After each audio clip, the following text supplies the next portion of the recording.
Rồi nhớ cho tôi mua. Nhớ cho Thì con chỉ tôi luôn lên nó bây giờ chặt sáng chín à. Cụ hù phơi na sừng mông lao. Phơi na sừng lao. Phơi nàng.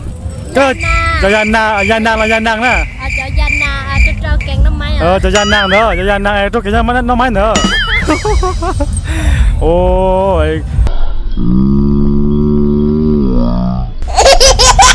Nên nó bệt sợ luôn à. Cụ chỉ bảo thia. Nhớ ý tí đã chèo lên đã sư. Dùng mà được là những dùng thế mà được. Chỉ là nàng xin là những bắt đầu tin này thế. Sao thì lúc gian nàng chơi chỉ trong boleh sata là. Sao thì lúc gian nàng chơi chỉ trong boleh sata là. Sata thì chỉ hai mà gian nàng. Có giờ sáng cái chuyện. Bây giờ sừng mông lao à? Sừng mông lao vậy? Tuần sau này tôi giờ sừng mông lao này cái thứ gì? Nhớ hậu Viêng Chăn đó thia. Bảo câu bé tuần này nạt là hết bây giờ. Cúi hậu thia. Cúi hết rồi. Có hồi răng chả? Cúi răng cụ cho fly hoặc là nhẹ cha thì giờ cho sashi có thia. Sashi có thia. Sashi có thia. Có gì xem mình chỉ sau giờ có tăng ngon nữa nè. Chắc rồi cụ chỉ bảo thế giờ đó là cụ mua từ sponsor nhớ rồi sáng tu tiểu nữ tên là trâu cụ phụ sứ. Dạ. Chơi xong mà nên là chơi nhà xã sĩ bé thôi, nhà xã sĩ bé thôi. Xong rồi ý hay châu hai tàu mua vấn đề thì giờ nữ hơi răng câu hai tàu lò dễ xứ đầu của tôi khen tí mà nữ cứ trong nhà răng câu tới xì nó chơi giờ bé uống câu lò dễ quá xì của tôi sponsor giống như vui hay tôi chỉ răng câu nó tại là dạ. Của bảo câu hú răng câu hoa tiệt chỉ thả lăng tiền gì nữa bây giờ? Do cơ răng đó do của hú đó trai lì lao thì cá liệt cha. Cá liệt cha bây giờ? Giờ đó có gì tên mình chỉ bây giờ? Bảo cái tên lò dễ cơ lên à? Tại vì nó chơi tới rồi giờ tên chỉ tao bị nó khỏi thì xaเลย có gì tới kia thầu ấy khỏi uống nó nè. Đó. Đó nữa. Ok nè. Một số này tên nào ok.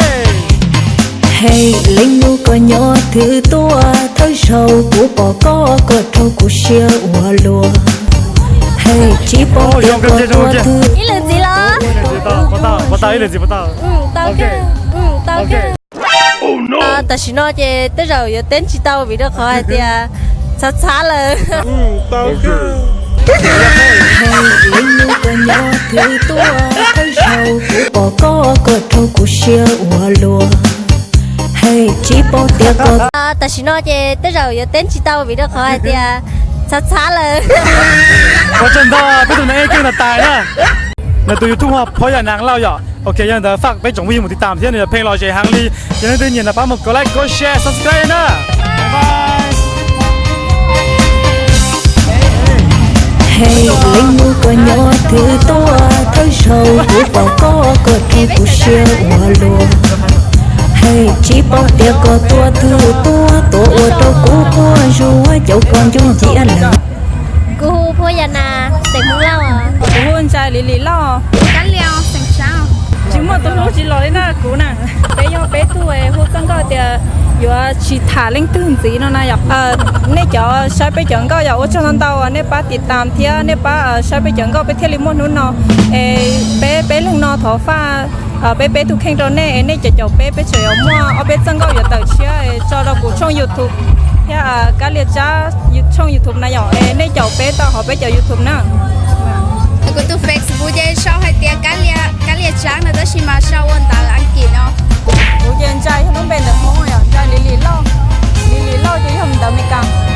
Tu Facebook chơi sau khi tiền phơi na lo. Đỡ mông xí. Hey, linh nu có nhỏ thứ tua thấy sầu của bỏ có trâu của xia ua lùa. Hey, chỉ bỏ tiền có tua